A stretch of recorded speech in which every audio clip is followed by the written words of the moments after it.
Limited face-to-face classes, liwat na pigbuelta kan DepEd Bicol, huli sa pagbaba na kan alert level status sa rehiyon.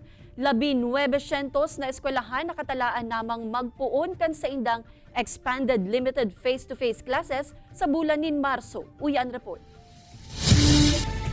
Sa ibong kan pagbaba na kan alert level 2 status sa Bicol, pigbuelta na liwat kan DepEd unlimited face-to-face classes sa 20 eskwelahan na nagserbiko mo pilot school sa enterong rehiyon. Sigun ki Dr. Gilbert Sadsad, Regional Director kan DepEd Bicol, sa 11,500 na pampublikong eskwelahan na nakakumple sa School Safety Assessment Tool, maabot-subot sa 900 ang nakatalaan ng magpuon in expanded limited face-to-face classes sa maabot na Marso.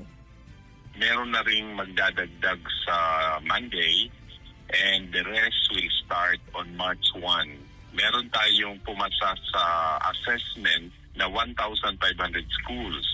Pero ito ay pumasa lang sa assessment.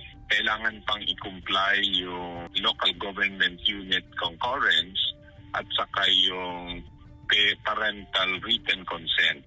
Sigun pa kisadsad, sulamenting mga fully vaccinated na paratukdo sa nasubuot ang tutugutan na magkondusir nin limited face-to-face classes. As in pigiin kami na dapat subot bakunado naman ang mga maralaog na estudyante. Nasa kamot man giraray subot kan mga school head ang desisyon kung anong grade level sa naan tutugutan na palaugon para sa nasambitan ng expansion. Ang isang school, pwede lang siyang mag-limited face-to-face sa K-3. Meron namang schools na expanded to grade 6. Meron namang schools sa high school na grade 7 to 10. Meron lang naman na 11 and 12. Kaya halo-halo na po yan kasi expanded na nga ang tawag. Mientras tanto, biglalauman naman subot na magkaigwanin face-to-face graduation ceremony sa mga eskwelahan sa rehiyon kung padagos ng magbaba ang kaso kan COVID-19.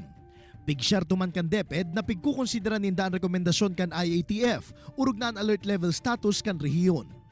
Kaibanan si Carlo Abunita, Jesse Cruzat, Balitang Bicolandia.